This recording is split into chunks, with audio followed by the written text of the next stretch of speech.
Hi everyone, Engineer Liu here. Well, a question that is asked a lot regarding dynamic memory allocation is what is actually faster, so malloc or calloc, since they're very similar functions but with different functionalities.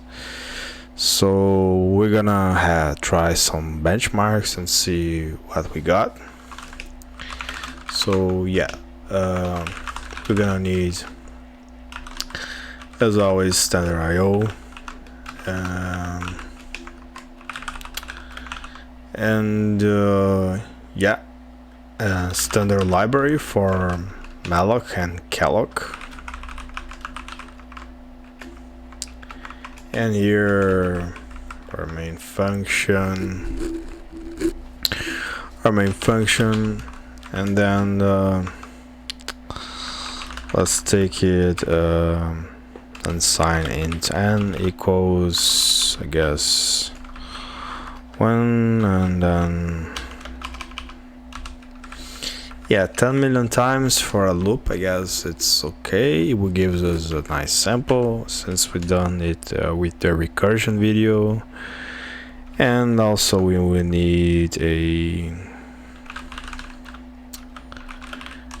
I'll say the I variable, and so first things first, we'll try this first with an int pointer, and then now we can try with a char pointer like for string and see if we got any difference. And for this video I would like to introduce command line arguments, which can be pretty helpful. Like basically main function accepts two arguments, generally speaking, two main arguments actually, for which turns out it will be char argv, and actually it will be a variable number of arguments, but when we're writing a main function we have seen it several times like this. So what is this actually? So argc, you can name it anything you want really, but it's usually named argc and argv. argc is the number of arguments you're giving to your program, right? And it's usually 1, like usually run at least running the name of the binary you're executing. In your argv you have it's an array of strings, that's why we have the star here, asterisk, and then this symbol to indicate these brackets here to indicate that it's an array of strings. Okay, so let's say argv0 would be the name of the binary itself, and then argv1, 2, 3, and up as many ones will be the arguments you are sending. Okay, so we'll pass as an argument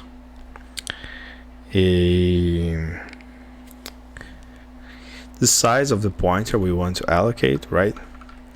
So okay, so let's go with the easiest part. Int star array, this will be your pointer, and then we will allocate and free 10 million times. Okay, so for I equals 0, I less than n, I plus plus,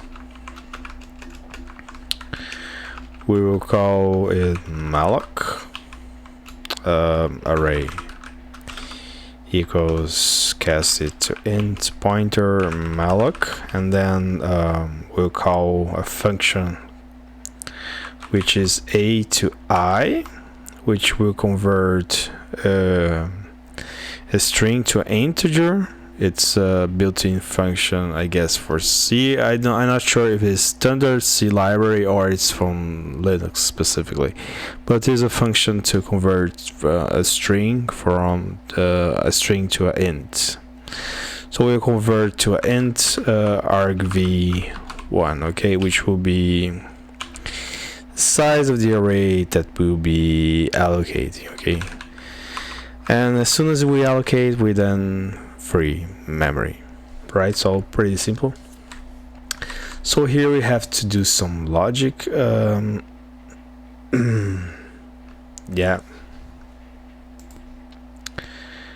Yeah. So if argc is less than 2, this means we didn't provide an argument for the size of the array in bytes that we want to allocate. Actually, here we have to multiply it by size of int. Okay. So we throw an error, printf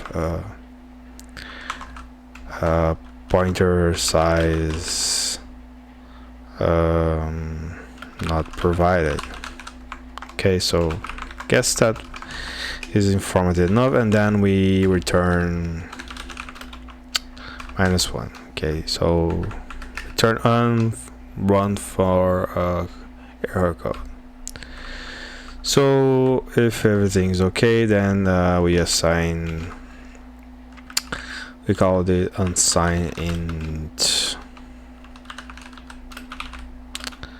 array. Let's call this it for iterations, and then we call this n, and it will be a to I to argv.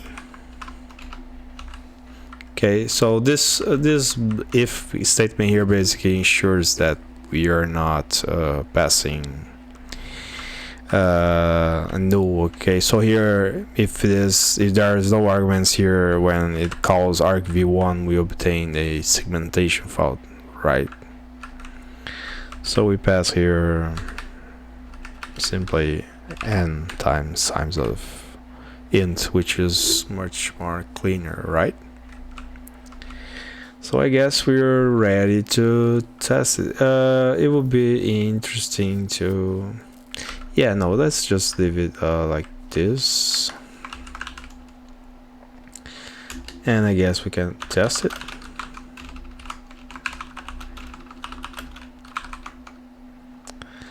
Warnings. Yeah. So yeah, as you can see here, if I don't provide any argument here besides running the binary, it gives us an error and then exits. Okay, so pointer size, let's give it 10, and yeah, and you can see it worked properly. So let's time that, and yeah, let's try with 100. It moves slightly. 1,000, yeah, it starts getting interesting. Yeah, so no difference at all. We can actually increase this number here. Instead of 10 million, 100 million, and then compile and run. Yeah, that's much more interesting. Let's try with 100. See what we got. There's no much difference regarding array size, so let's stick with a 100 for the sake of simplicity. So yeah, so let's take this number over here and right, so for n equals 100. Okay, so this is malloc. Let's try now with calloc. Okay, array equals, we cast it to int, and then we calloc n, and then size of int. I believe that's it. And calloc size t, yeah, so this is it. So we compile and run. Yeah, it's pretty much slower, like 4 times the time of the 4 times slower than malloc. So yeah, malloc is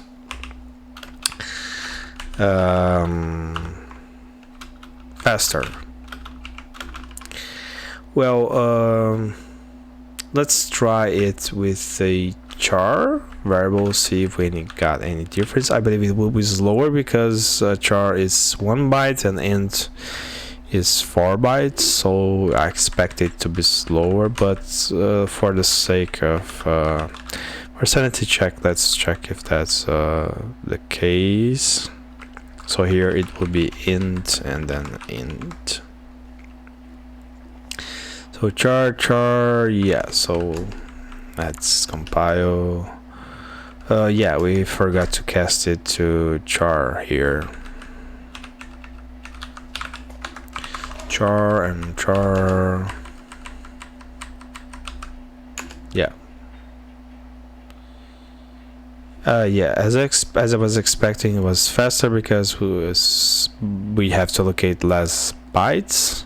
Each char in array is only 1 byte, and while int is 4 bytes. Okay, so we got 2.4 seconds.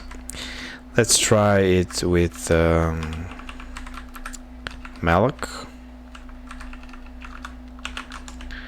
Size of char, and let's see what we got. So yeah, that's it. Malloc is faster than calloc. However, calloc tends to be safer because it already zeroth memory, and its syntax usage and arguments are more straightforward. Okay, so let me correct this to int, and well, that's it. Hope you guys liked this video, found it interesting, and share if you found it valuable to people who might get interested, people who are working with C. Don't forget to like, subscribe, and comment, and see you next time. Bye.